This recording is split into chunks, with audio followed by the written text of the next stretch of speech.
pensar um pouco da história da hanseníase, né? Ela já é muito longa, ela é muito lá para trás. Se a gente pegar questões lá da Bíblia, tu já tem história com outro nome, que segundo a lei mudou, que antigamente chamava de lepra, né? Então, se tu pegar lá da época da Bíblia, tu já tem. Só que naquela época, isso eu comento muito nas palestras que eu dou, naquela época já diziam que as pessoas que tinham aquelas lesões, elas estavam sendo castigadas por alguma coisa que elas fizeram, então era um castigo. E me chama muita atenção isso, porque tu vê, naquela época era um castigo e para mim atualmente continua sendo. É muito parecido, porque o que acontece? Assim, meus avós moraram no Hospital Colônia Itapuã, né? Eu passei a minha infância lá dentro, mas eu sei da história anterior a mim. Por exemplo, assim, ó, minha avó usava um tênisinho Conga, não sei se lembra daquela marca Conga, eu nunca tinha visto o pé dela. Fora isso, ela não tinha mais nada, então para mim ela era uma cuidadora dos pacientes, que naquela época se dizia leprosário de Itapuã, era assim que se chamava. E para mim ela só usava aquela conguinha e não tinha mais nada. Meu avô, a mesma coisa, não tinha lesão nenhuma, não se falava nada de hanseníase, não se falava de lepra, ele era diabético e para mim era isso aí que acontecia. Só que com o passar dos anos a gente vai notando alguma coisa diferente. Um dia ela foi tirar a conga e eu entrei sem querer no quarto. E aí eu vi que ela não tinha os dedos. E ela tinha curativo. Então tá aí a lesão da hanseníase. Então ela tinha uma lesão. Por que ela usava conga? Porque era, na ponta era durinho. Então ela não perdia o equilíbrio. O que acontece assim? A minha avó teve uma história boa lá na Itapuã porque ela era cuidadora. Então ela trabalhou na enfermaria. A enfermaria era o local que ficava os pacientes mais graves, digamos, paciente em fase final ou paciente que tinha muita ferida. O que acontece, assim, que eu lembro naquela época, eu passava férias.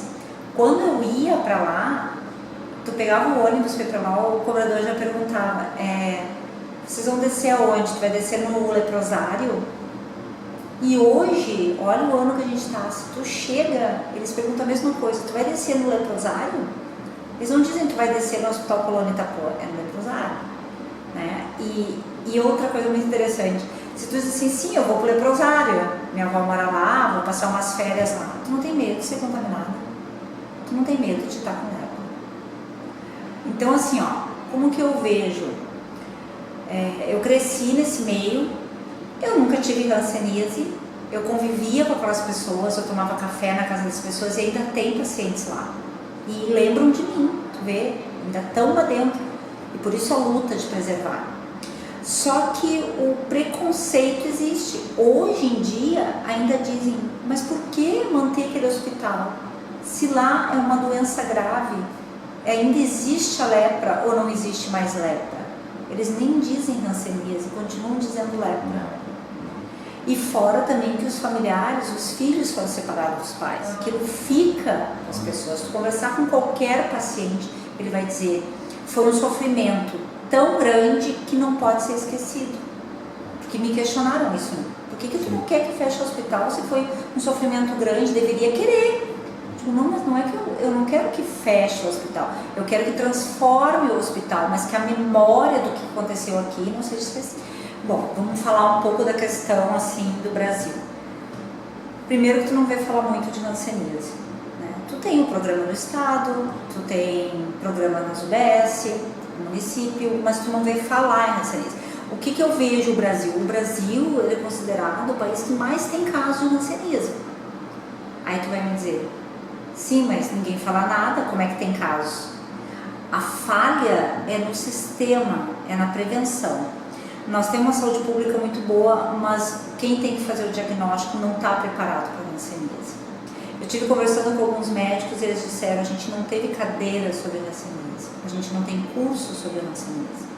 Quem desenvolve esse trabalho a nível de Brasil para dar um norte para essas pessoas fazerem um diagnóstico, porque a enfermagem, por exemplo, o agente de saúde ele pode fazer o diagnóstico, ele vai ver uma mancha e de acordo com as características ele vai encaminhar ou não para uma UBS. Mas quem vai treinar aquele agente? Não tem.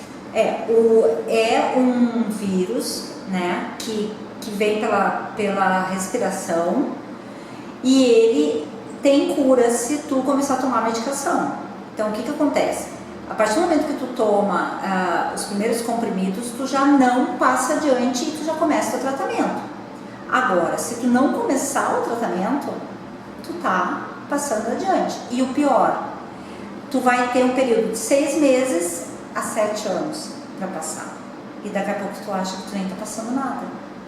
Daqui a pouco tu nem sabe que tu tá contaminado. Te mandei, são manchas que daqui a pouco tu vê no ônibus, tu vê aqui no corredor, tu acha que é uma alergia de alguma coisa, porque muitas manchas acham que é alergia.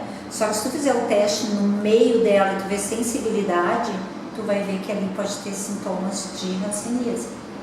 O problema da hanseníase é que se tu não faz um diagnóstico inicial, ela vai avançando e tu começa a ter lesão neurológica.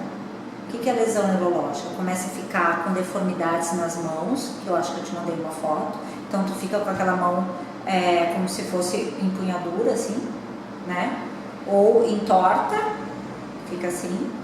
Tu pode ter lesões nos olhos, se observar, eles têm, em volta dos olhos é mais esbranquiçado, dentro é mais vermelho, tem problemas de visão também, perde a sudorese, perde a sensibilidade.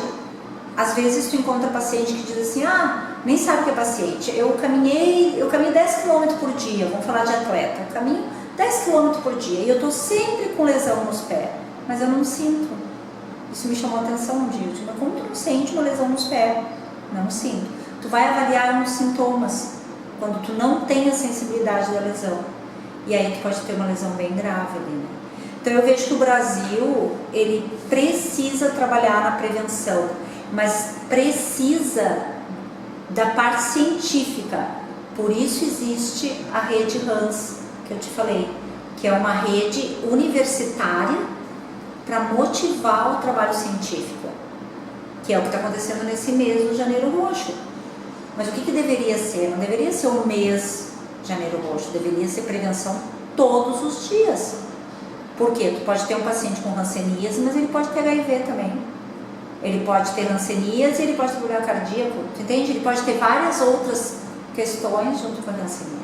A gente percebeu nesses estudos que a gente está fazendo, junto com o Mohan, que a hanseníase está muito ligada com a questão financeira e a qualidade de vida das pessoas. Se tu pegar pessoas que estão, digamos, com problemas de saneamento básico, vamos falar de saneamento básico, tem risco de ter. Por quê? Porque primeiro, ela tem todo o problema do saneamento, que ela vai ter outros problemas de saúde junto.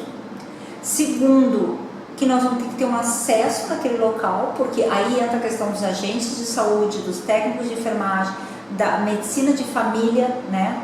Da equipe de medicina de família, de ir lá naquele ambiente para fazer o diagnóstico. Por quê? Porque ela pode estar com a doença e não sabe, não tem como saber. Então, assim, para mim, ela está ligada à saúde pública e à qualidade de vida desses pacientes. Muito ligada. Assim, o Mohan, ele é nacional, né? São duas coisas que a gente tem que entender. O Mohan é o movimento de reintegração, para te ver como um preconceito, de pessoas atingidas pela hanseníase. Isso é o Mohan, tá, nacional. E existe a rede Hans nacional, que caminha junto, que é a rede universitária para prevenção, para estudo, projeto científico. São essas duas coisas. O que o Mohan fez? O Mohan tem 40 anos. Então, o Mohan tem uma parceria com a ONU, através daquela pessoa que eu te falei, que é o Sasakawa, que é o embaixador da boa vontade. O que ele faz? Eu não vou te dar certeza se é 30 ou 40 anos. Ele patrocina as ações do Mohan e ele quer mais é que multiplique essa prevenção, porque o Brasil é muito visto nessa contaminação. Ele está no topo da quantidade de pacientes, então a gente precisa trabalhar. O que eles fizeram? Então, desenvolveram, esse senhor, o Sasakawa, desenvolveu uma campanha mundial que é não esqueça da hanseníase. Quanto mais rápido tu fizer o diagnóstico, menos lesões tu vai ter. Daqui a pouco tu vai ter uma mancha que vai parar, nunca mais vai ter mais nada. Só que também pode acontecer de tu ter a mancha e passando, daqui a pouco tu tem uma lesão neurológica, daqui a pouco tu tem um problema de articulação e daqui a pouco tu tá com feridas e outras sequelas. E aí foi por quê? Porque não teve a prevenção lá no início.